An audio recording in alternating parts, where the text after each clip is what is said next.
Even so, the three of us ended up back together as we left the bookstore, and I was really trying to get away. Hey, Shimamura, you skip class pretty often, right? What did you do in the meantime? Hino, walking next to me, asked me this while holding a bag with the magazines that she had bought inside. Nagafuji's eyes also turned my way. Though they were both the kind of students who'd never skip class, it seemed that they were still sort of interested in it. Even so, there wasn't really anything for me to explain, considering that the two were capable of combating drowsiness during class. Nothing about my hideout would be attractive enough to tempt them down the wrong path. Although, they kind of make me ask why I went there either. What do I do? Well, just kinda hang around. Sleep, lie around, do stuff on my phone. Playing table tennis wasn't one of the things I mentioned. What freedom? Hino said. She didn't seem jealous. We have a place like that in school? It feels like the teacher would find you wherever you went. Nagafuji seemed puzzled.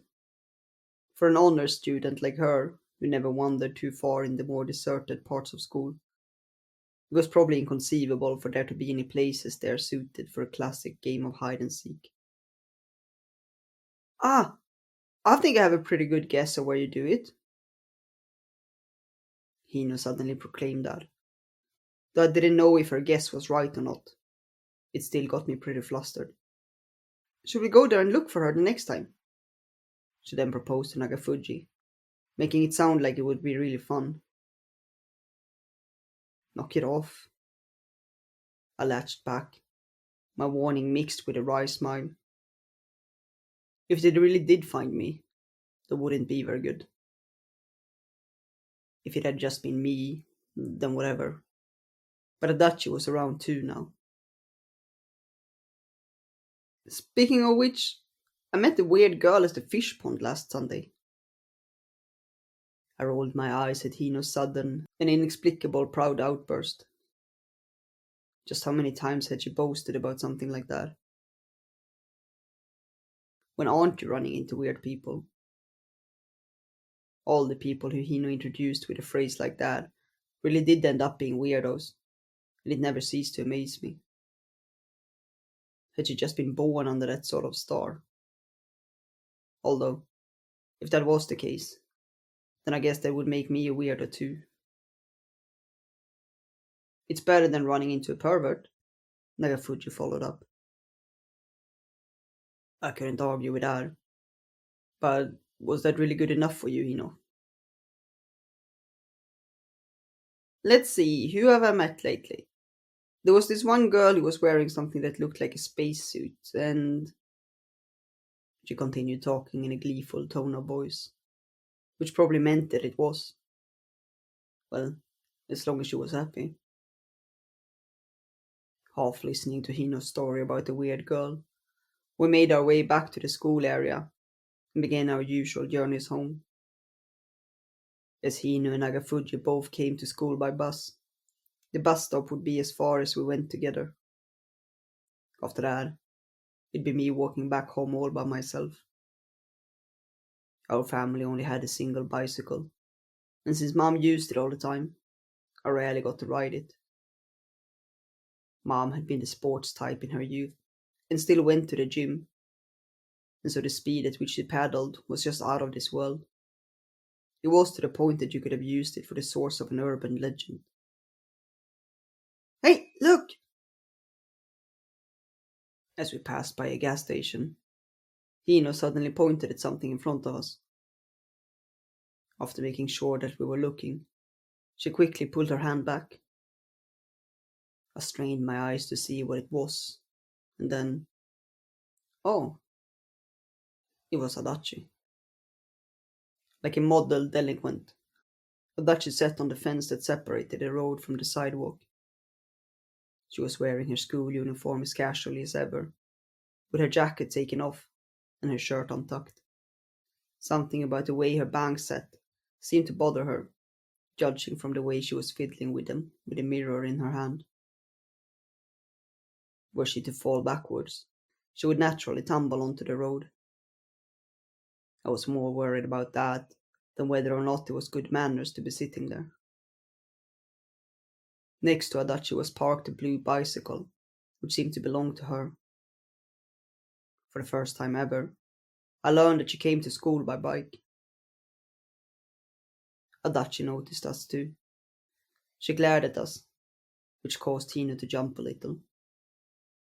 Come to think of it, Hino and Nagafuji had never spoken to Adachi. As such, they didn't know about us two being friends either. It wouldn't have been all that weird for them to interpret her stare as something more hostile. Now, considering those factors,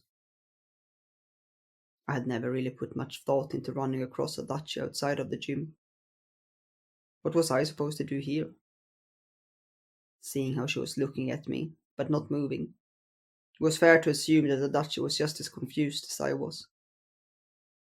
Either way, we couldn't just stand there staring at each other forever. I averted my gaze. In the end, we ended up pretending to not know one another. I walked past her like she wasn't even there. Adachi also didn't greet me. Was she maybe mad that I was ignoring her? I looked over my shoulder, and our eyes met, and a few seconds later we turned our faces away, nearly at the same time. What was this emotion I felt? This restlessness and embarrassment? I mean, it wasn't like we were a couple trying to keep the fact that we were going out a secret. Well, I suppose it might have shared some nuances. Who was that girl? I think I've seen her in class. Like, in April. Nagafuji asked me, while tucking her dangly hair behind her ear. Seriously, again? You ask who she is every time we see her, Ino pointed out. Do I? She replied back. Yeah, I guess she wasn't really the thinking type. She's Adachi, from our class. She's a real delinquent, one recognized by the teachers. Ino added on to my simple explanation. You had to be recognized by a teacher to be a delinquent? A delinquent, huh? So Shimamura's comrade? Who knows? From Nagafuji's perspective, even I was a delinquent. The only difference between us was that I came to class every once in a while Adachi never did. In other words, no such thing as a diligent delinquent. Well, there was a slight difference. Adachi looked tough, like she was going to beat you up, whereas I couldn't stop giving off the impression that I was constantly spacing out, like an iguana passing the day in the sun.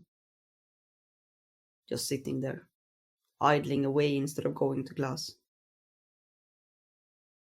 What might a bad girl like her have been doing in a place like this?